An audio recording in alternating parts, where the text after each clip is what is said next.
Kathy Vick, Deeply Awake. And I wanted to come and see you guys before I go get my surgery tomorrow. This has been a very long process. 6 years. I have been in increasingly intense hip pain. And through a series of circumstances quite beyond my control, I went without care. I got an x-ray in 14 saying, oh yeah, that's bone on bone. You needed a cane and an orthopedic surgeon, not injections and PT. Ah, shucks. And then I continued to work until 2017. July 11 of 2017 was my last shift.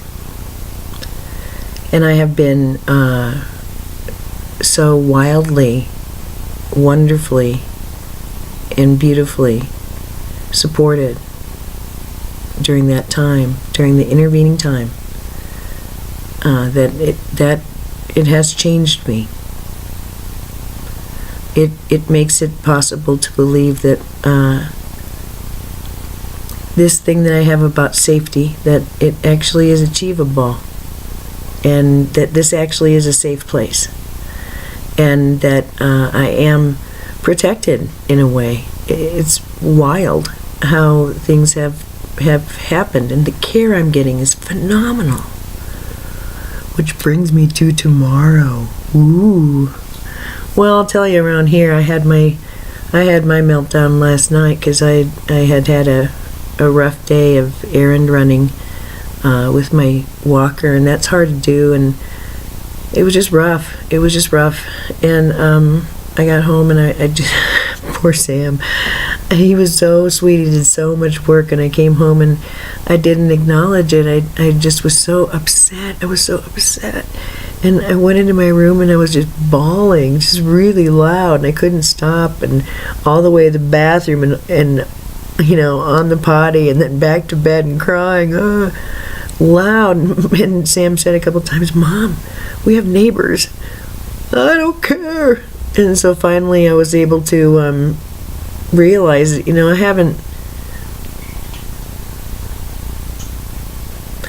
I said to him a couple times, just let me be weak, please. Just let me have my feelings, please. Just let me be weak. Just let me, please. I kind of held all that in. It wasn't appropriate to wail and moan and cry. But wow, I finally got it out. And he was, you know, holding on. He's so big, and I feel so little when he's, you know, holding me in his protective way. And he said, Mom, what do you want? What do you need? And I said, I just want it pretty in here. and he chuckled. And I looked up and said, he said, you're so cute. We can make it pretty in here. So, you know, when you're upset, little things seem big. That's kind of why I'm here today, to talk about that. There are always going to be challenges in daily life. Perhaps it'll be a resource challenge. Perhaps it'll be an inspiration challenge. Perhaps it'll be a challenge that someone else provides you. Well, the thing is that we're all living a story, an individual story, right? We're significant to other people. Other people are significant to us. We feel good when we do certain tasks. And that's just part of daily life. But the thing is that daily life is very, very thick with emotion and much that's gone unsaid usually. So,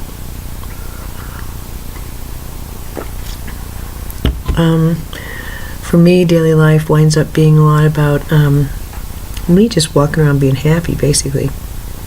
And than interacting with people.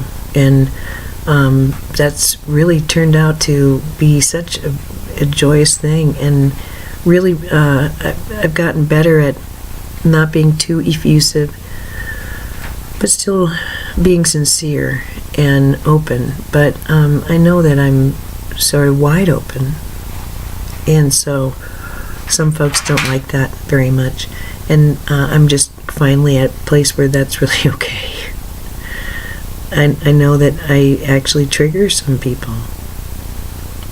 And other people feel really bad about themselves around me. And then other people just can't get enough of me. And they care about me. And isn't it funny? It's mutual. So I'm very much looking forward to engaging in people in my story. And my story is going to involve having surgery on my hip so I can walk around better and start dancing like I want to, like I always have. I'm a dancing fool. And all I've been able to manage the last few years at the places I like to go to is just sort of a swaying thing. So I'm looking forward to cutting a rug the way that I like to cut rugs and becoming more active. And so it's nice to have people to remind me of where we're going, and it's nice to have this continuity. When I get really sucked into the here and now, into the emotions of it, the significance of it, what I'm being asked to do by any number of people, it can become very mesmerizing, hypnotizing.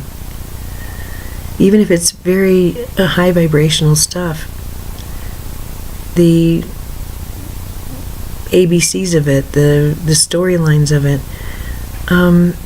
it is meant to be intoxicating, sensorially. I understood that at a certain point, that this soup that we ride in, that we call daily life or reality or whatever, is really an electromagnetic biochemical wash. And it is intended to be hypnotizing, convincing, and utterly compelling. That's the idea. To break from that, well, you know, there are many ways you can go, but where I've gone is to go to the source of things. Makes sense. It's never really, there's this, dark practices, and I don't know, just it's like the teenage version of spirituality, to do the dark and light and demons and all that stuff. Whatever gets you there. Whatever gets you snapping out of the belief that this biochemical electromagnetic wash that you're in is the only thing that's the only game in town, the only thing that's real.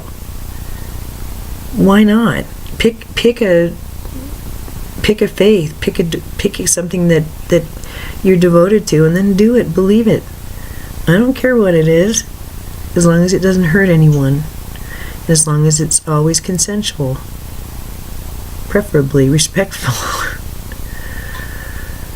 But this daily life is very compelling, and I found yesterday again and again, except when I was discharging all that frustration and just fatigue and just being at the end of a road, such relief. Oh, all of that came out. Just crying like I was a little girl. And I said at one point, I miss my mom, I miss my mom, I miss my mom. And my son kind of snuggled up, more, kind of squeezed his arm and said, "I'll be your mom now." So sweet. God. And we do take turns with that, but It was really beautiful.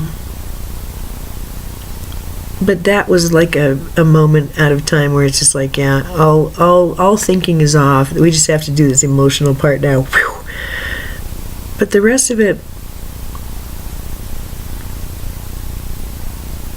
I have this, I don't want to call it a split focus because I don't want it to be misunderstood by linear minds as dual personality or anything like that. But let's say it's like praying. Well, when you're praying, you're sort of invoking something that isn't physical, right? You can't poke it with your finger. You can't call it on the phone. And yet, you wouldn't be doing that praying thing unless you were getting something out of it, unless you believed it was appropriate to the situation, and hopefully to your heart. And that act, it breaks it's not an illusion, it just breaks the action. Daily life isn't an illusion. That kind of minimizes things. And if you've been traumatized or if you've had to recover from something really hard, I don't know, I don't think that anybody's served by saying, yeah, well, this is just a hologram.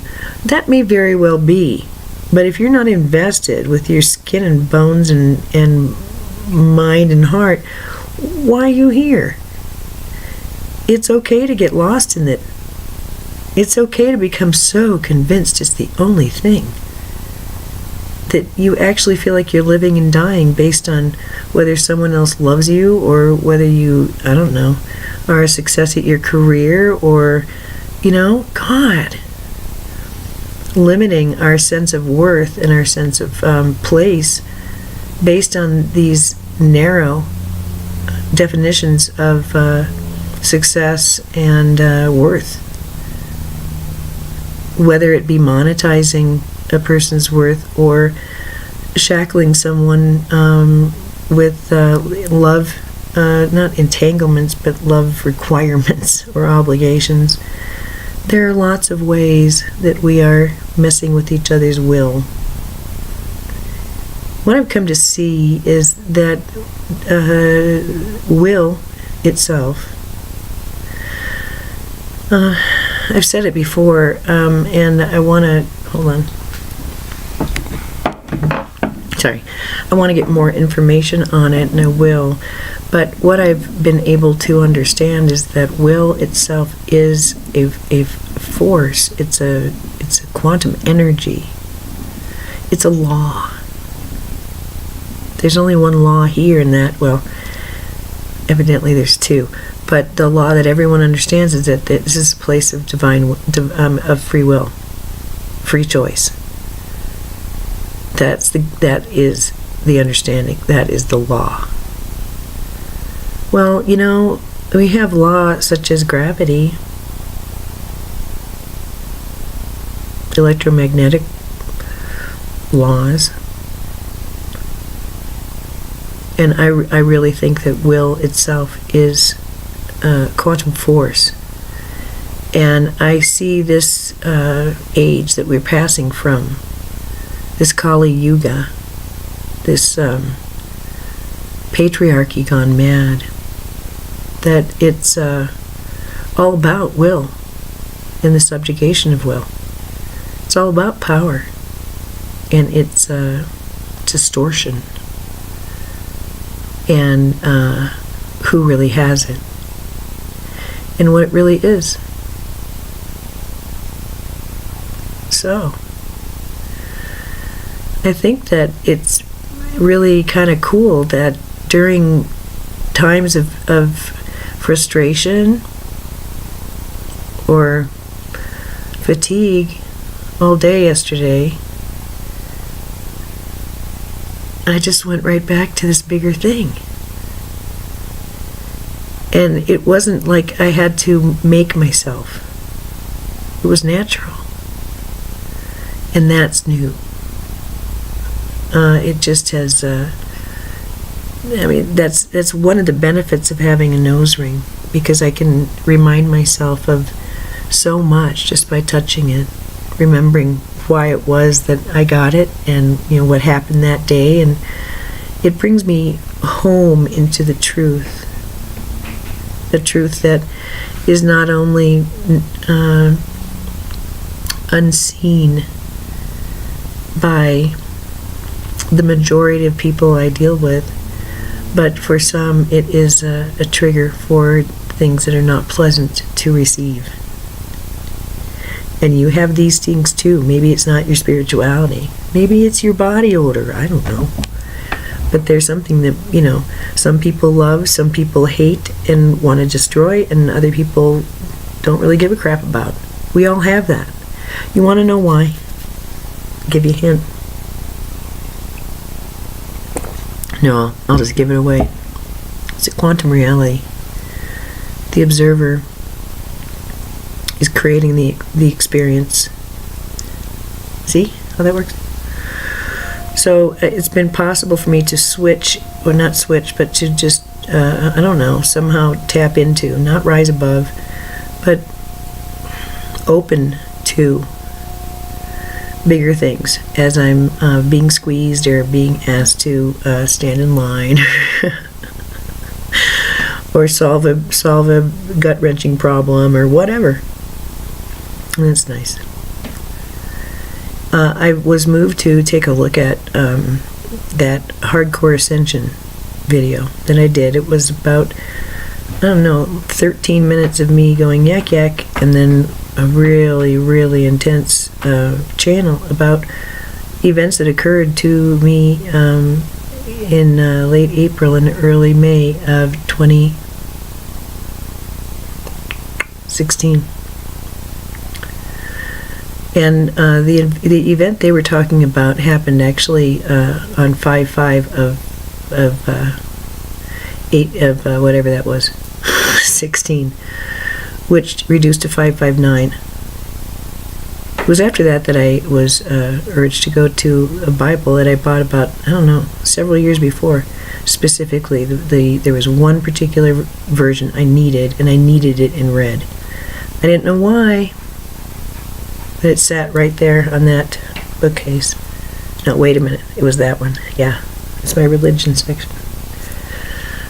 And that day, I knew I needed to pull it out. And I read, I went to the Revelation. I had to read that. And then I had to read about Noah. And his age was keyed to the date that I was experiencing this. Now, I need to explain, it was 5/5. And what happened to me was because during the time of really peak activation for me, I was led on a number of, I had tasks I had to complete. They would lead me through a meditation, and they'd change my body. They'd change the chakras and stuff, and then they'd lead me to my spa that I used to go to. And I had really long hair, and I would be, they would be with me as I was in the shower, and they led me on intense healings in that place. And there was a sauna that was encrusted with crystals on all the walls and ceilings, and they would take me in there and announce to the Crystal Kingdom and request their permission to spread the changes that they had made in my body. That was done many times. And during this time, I was led on a mission. It had been snowing. It was in the wintertime, and it had been snowing in Denver for 2 days. And there was a specific timing they had. We went up to Lookout Mountain. They led me to the ledge place that I go with all the big antennas that you can see from downtown Denver and way far away. That's where I go. I stand right there, like in the middle of them. It's nice. I was led up there, and I talked about it. They immediately led me on a visualization of. They explained that there was copper and iron in my blood, and they worked on ionizing it in some way, and then it was possible with my blood to engage gold that was in my brain, that was like stored in my brain. And because they'd made this shift with the copper in particular, the gold was able to be dislodged or liquefied or whatever and distributed in my blood. Well, okay. I mean, these are things I'm observing and then reporting, not making up, and later trying to figure out the meaning of. So I hope you understand how this was lived and presented. Not as a master saying, hey guys, do it this way, because I'm so taboo. No. Oftentimes, hey, I know I'm somehow broken inside, and I feel better now, and I want to explain why.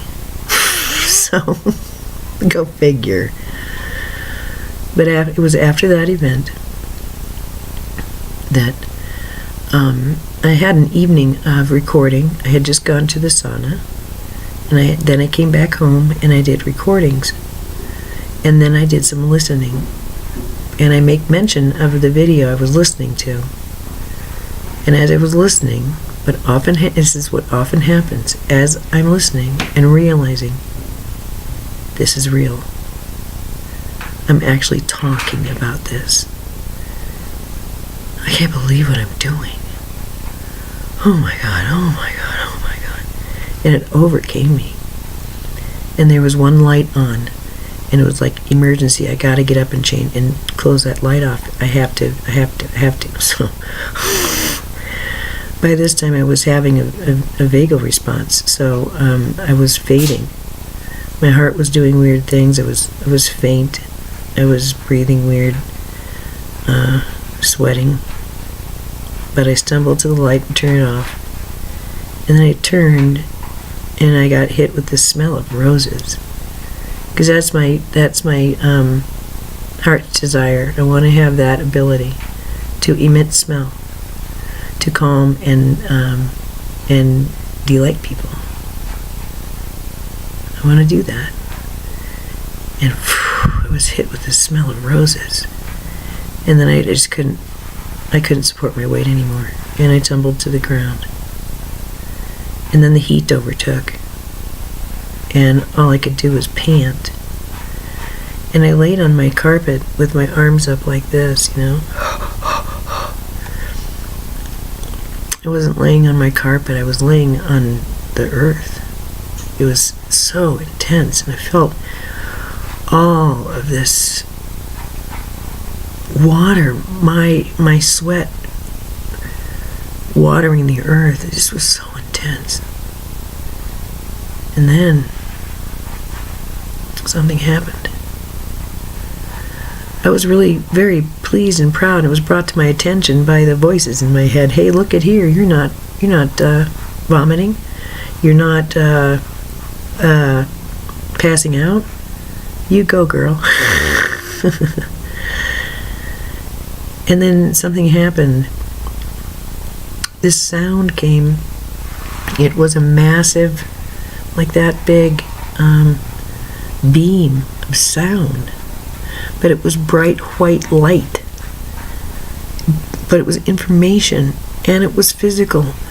Went into my head, and then into my head, and then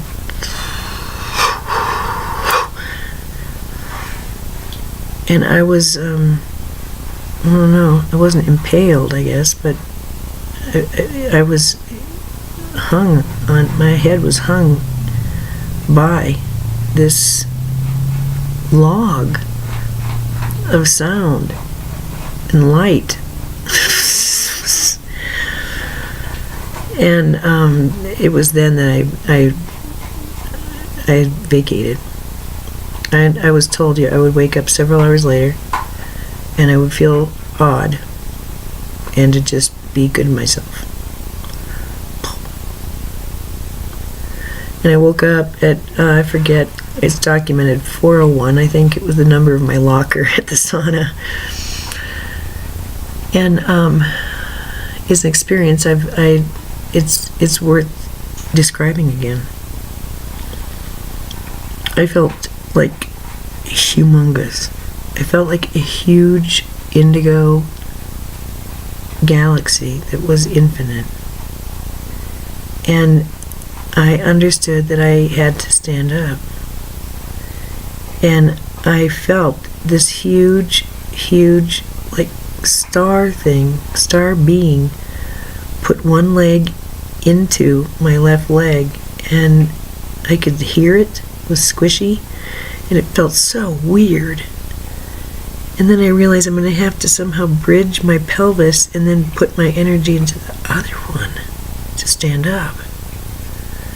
And I did that, and it was a long process. And finally, I put on this body, and I remember standing up and saying, look at this, divine will stands. And I lumbered to my bed and passed out. It's been revealed now, just a few things of what happened that night. I really need to drink this coffee. Hold on. It's worth the wait. This is a good story, don't you think? Kind of esoteric, kind of sci-fi. Kind of what? I hope so. I hope you find it that way. Just a minute. I hope you're taking a little beverage break. I have to switch to water now. Okay. At the time, the channel around this event said that I had experienced an EMF pulse. That it was a light that had not been seen on this planet for a very long time. That everyone in that apartment building and complex was blessed. They said it was a good thing the light was turned off, because otherwise they called it the electricities. It would have blown things. And I saw the apartment kind of going blink. They explained that the reason this happened in my living room instead of my bedroom was because I had put my electronics in the bedroom, and there was very little that could be affected in the living room. When I got up that morning, I believe I had to reset my phone, and I had to reset my router. No, I didn't have to reset my phone. It was just the router. And they pointed out, the last time something like this happened, every single one of my equipments failed. My car battery, all of my stuff failed. And some stuff did not recover from, I don't know, whatever electric glitch was going on. So the only clue they gave me was it was an EMF pulse. But then when I did my research on what they had told me, what I was led to was that what I had experienced was, it was like freaky. It was like reading it and going, and dropping it because I was so shocked. They were radio waves. But today I was reading about EMF pulses, and I understand that this was all about inductance. I understood at the time this was a loop. This was an infinite circle. I was like an electron I was like a planet on a rotation. I was visited by light. They told me, and you, in the last recording about this, in that hardcore ascension thing, that I was lifted up. I knew that to be true at the time, but I didn't talk about it. Because I see the picture of me actually being lifted up by that beam off the ground.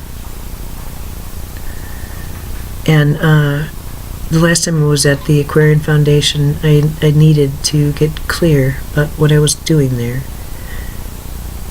The information I received about my body habitus this white flame that has become so real and so part of it. It's extraordinary. It's an extraordinary event when I experience it, because this white flame is liquid and it's alive, but it's flame, and it's soft and it's cool. And I saw myself once again within that beautiful white light. I've been working a lot with magenta, and I love that the tips, I'm changing to magenta, from purple to magenta, because I want to. And the tips of these flames are tipped in gold. And I saw that, but then I saw something else. I saw that column of light that I am, and then I saw that crossbeam that came to visit me, and I saw the colors, and I felt it right there in that seat. And I embody this frequency, this mantle now, far more consciously. And I remain, humble. I mean, this has been a evolving process. Some people in my life fighting against it, resisting it. Some people in my life saying, come on, come on, come on, over here, keep going. Well, good. Isn't that the way it's supposed to be? In my life, it's never been simple. It's never been simply handed to me, and you go, girl. It's never been like that. So this feeling of self-worth and of power, it's hard won. It's authentic and genuine, but it's part of personality. It's part of storyline. And so I just like that I like the idea that personality can more easily and fluidly express divinity. And I think that happens. You don't have to change your natal chart. That's sort of extreme. That I'm just an example of that. And again, kind of I stumbled on it and went, what? Huh? And through a series of synchronicities and numerology especially, that I couldn't say, how could I say no to that? It was just all too real. It just gets to be too real, and I'm not at a place anymore. Why do I have to argue with it? That is the resistance that I've had my whole life, because a lot of the stuff wasn't valued and I wasn't valued as a result of some of the people who I hung out with, and so I had to develop my own value. Okay, all right, I don't hate them, and I don't consider myself the biggest badass in the world. It was just a story. And now I just want to express differently. I would just have a different story. So to close, I want to tell you, isn't this pretty? Doesn't this just satisfy? I love it. And my friend Sunny has one that's not glossy, it's matte, and it's even more mysterious and beautiful than this, and I find this just mesmerizing.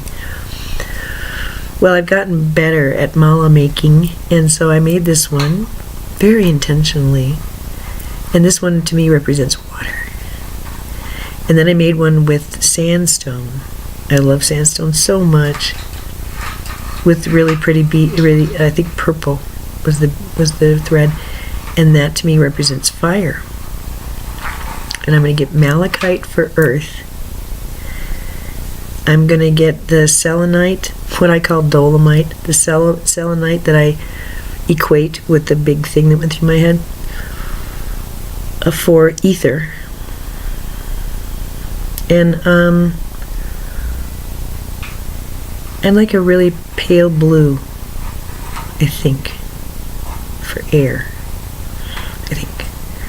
Well, that's a lot of beads, but it's a nice project, and they're so reasonable at the place I found, and so it's to me a very wonderful way to pass time. And this is just a perfect example of me, because if it's not practical, if it's not at the end of it, if I can't do something with it, well then I won't be doing that for very long. If there's nothing to see at it or benefit from. So I like painting, and doing this is weird because there's no product. That's why I want to transcribe. So these are great. But while I'm recovering, I'm going to knit. My friend Melissa was going to teach me, but we weren't able to connect. So we're going to Skype it, baby. And I'm going to knit some things. I'm going to knit my kid a scarf, and I want to, or maybe even a blankie. And I have 2 babies I have to make blankets for. I don't have to, I want to. So that's going to be really, really fun. Oh, I can't wait. So I have things to do. And that's one of the nice things about this reality, is that it's I had such a hard time with object permanence. I had such a stop and start, life and death. Oh my God.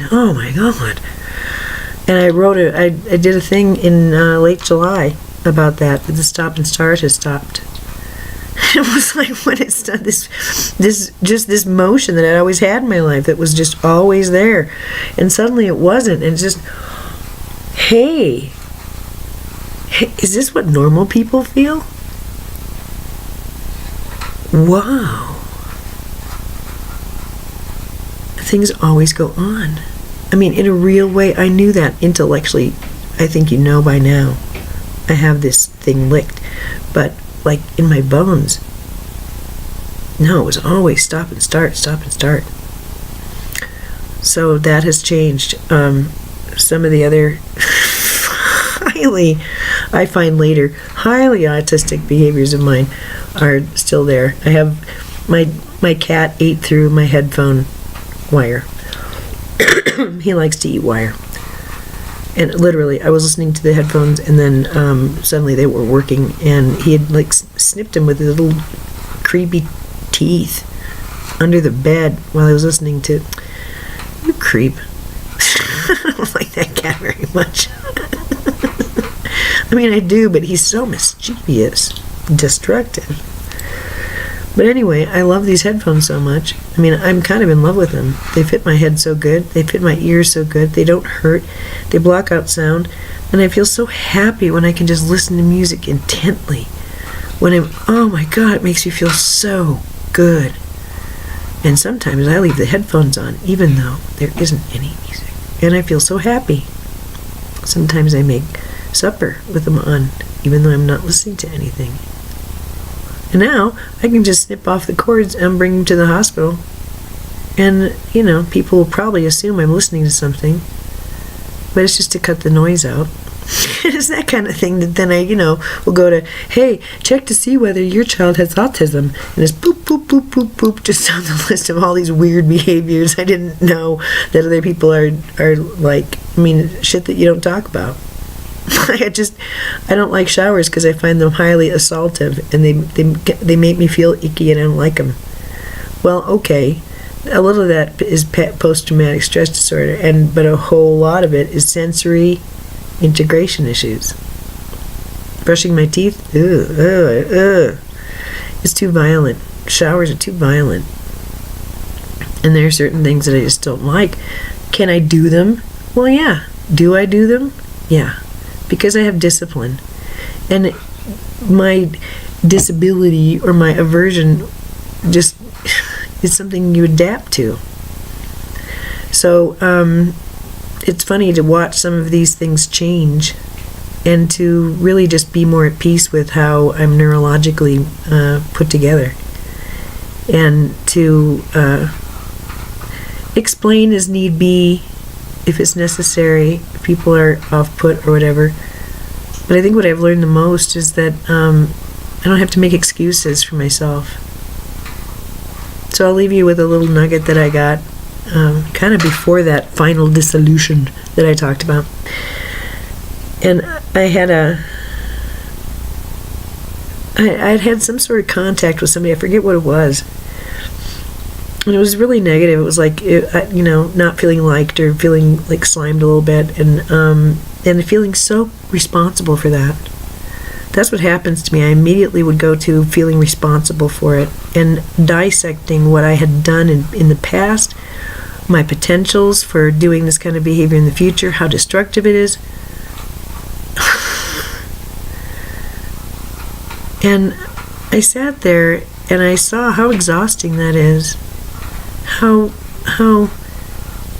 involuntary it was, how beautiful and sweet it was, but how unnecessary it is now. And because I realized it was sort of like a poke on the shoulder or a hug. Even so, I still deserve love. Even so, I still deserve to be accepted. Even so,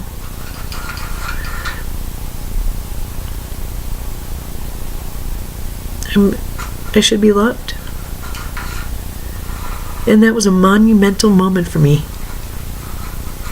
Because these things, I'll tell you, they're like in my bones now. They're like molecular. It's really cool. So I'm happy for that, and I wanted to pass it on. And plus, I'm not really sure. When I come back, I'm gonna be different, better, with some titanium in me. And I'm really excited about everything. It's going to be a really exciting and beautiful journey, and I'm looking forward to all of the changes that it has already. We've already benefited from a lot of them, and there are many that we will benefit from. And I'm really, really super glad that in this clan, we're honest about how we feel. And when we're scared, we say so. And we cry through it, and we hug through it. And you feel better afterwards. I know what it's like to fear for the health of your parent, and I know what it's like to have someone you can confide in, and I know what it's like to not have someone to confide in, and I think it's better to have someone to confide in. I'm just that way. So we have supported each other through a time of great transition and change, and we take turns, We take turns. And I think by being this spiritual thing, but also having a very mundane and ooh la la kind of like low energy problem in my body, that being honest about it and demonstrating, yeah, you can be of a super high vibration and still have something going on. And for me, this has got to do with some metaphors and some completions, and maybe it's painting with a broad brush, but I have other people I'm involved with too, and it's mysterious what they might need, and we're all affecting each other. We're living stories and telling ourselves the meanings of these stories as we go along. Sometimes the meanings we assign aren't entirely accurate. Sometimes those meanings and significances are immature. So we reassess and we reassign different meanings and different significances to the events we remember. And so I will end by telling you I've done some work with timeline shifting. And I was listening to Allison Coe about it. She's so sweet. I love Allison Coe. I love her presentation. She giggles, and she's just so passionate and grounded. She's great. And she did a very good job explaining about how you can, in meditation, change past timelines. You can rewrite your story and change things at critical junctures. and so that everyone wins, or whatever, however you want to make it. And by doing so, of course, you're changing everything. It's fun. I've been doing it a while. I've been doing it a long time, actually. But I did it on a way, way different level yesterday. Wow. And I repeated what I saw. And it's true that afterwards I had less of an emotional charge when I even went back to that area of the past. It's different now. I like it. It's fun. Can you imagine if everybody's doing that? Whoa, imagine.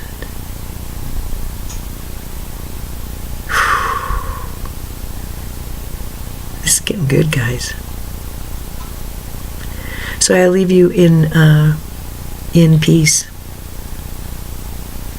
in relief, in certainty, in strength, in courage, in meekness, in tenderness, gentleness, modesty,